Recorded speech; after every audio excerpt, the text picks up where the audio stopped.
Nous sommes à la fin d'année 2021 et c'est pour ça que je fais cette vidéo. Parce que j'aimerais que tu entres dans le plein de 2022 avec toutes les bénédictions possibles.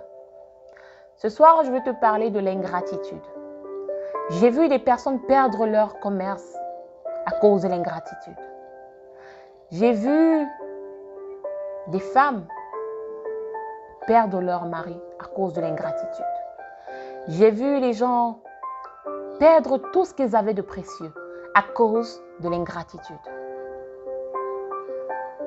Après, j'ai une histoire qui m'a marquée aussi.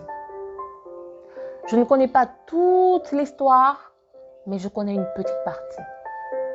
C'était l'histoire des 9 aveugles, corrigez-moi si je me trompe, dans la Bible, qui couraient vers Jésus pour dire « Aide-nous ». Et Jésus leur avait demandé de faire des choses pour obtenir la guérison. Et les 10 sont allés faire et ils ont obtenu la guérison. Parmi les 10, il n'y a qu'un seul qui est revenu pour dire à Jésus « Merci Jésus ». Et Jésus lui a demandé « Les 9 autres n'ont-ils pas retrouvé la vue ?» Et l'Écriture dit qu'après, les 9 autres sont redevenus aveugles. Pourquoi je te raconte cela? Je te raconte cela parce que j'aimerais que toi, à ton tour, ne dis pas que voilà, je me rappelle de ceux que j'ai aidés, comme ils ne vont pas aider, ils vont payer cher. Non, pas du tout. J'aimerais que toi, tu te rappelles, au cours de cette année, qui t'a aidé? Qui t'a aidé dans tes moments difficiles? Qui t'a aidé quand tu avais le plus besoin? Qui t'a aidé quand ta voiture est tombée en panne? Qui t'a aidé quand tu voulais accoucher?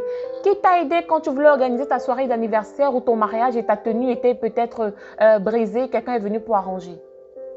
Qui t'a aidé quand ton patron ne voulait plus t'entendre? Quand ton patron voulait te licencier, quelqu'un est allé lui parler. Qui t'a aidé lorsque tu voulais te lancer dans un projet, il t'a empêché de mal investir ton argent? Qui t'a aidé? Souviens-toi de toutes les personnes qui t'ont aidé, que ce soit au cours de ta vie, que ce soit au cours de cette année. Et prends ton téléphone, appelle-les. Je ne veux pas que tu me dises que non, j'avais payé quand on m'a aidé, c'était gratuit. Je ne parle pas de ça. Même si tu as donné de ton argent, prends ton téléphone cette fin d'année, appelle-les. Appelle tes grandes-mères au village. Dis-leur merci grand-mère de m'avoir lavé quand j'étais petite. Appelle ton mécanicien, dis-lui merci mécanicien, parce que tel jour, si tu n'étais pas là, je n'allais pas aller à ma réunion, j'allais échouer ma réunion. Appelle le médecin là qui t'avait interné, qui avait accepté qu'on puisse te donner des soins, après tu vas payer. Appelle-le et dis-lui merci. Appelez vos amis qui, quand ça n'allait pas, ils sont venus, ils vous ont aidé. Ce n'est pas parce qu'aujourd'hui tout va bien que vous allez négliger ce qu'ils ont fait.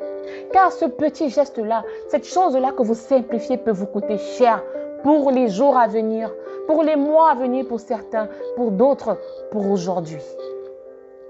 Si tu m'écoutes, tu prends ton téléphone, tu envoies un message. Si tu n'as pas son numéro de téléphone, va dans son lieu de service, appelle et dis-lui « Thank you so much. I can't forget what you have done for me. I can't just say thank you. » C'est très important. Le manque de reconnaissance peut te freiner là où tu ne t'attends pas. Pour ne pas être extrémiste, ça peut t'empêcher d'aller là où tu veux aller. Le secret aussi pour réussir, c'est la reconnaissance. Aussi minime était la chose, aussi grandiose était la chose. Dis-leur merci.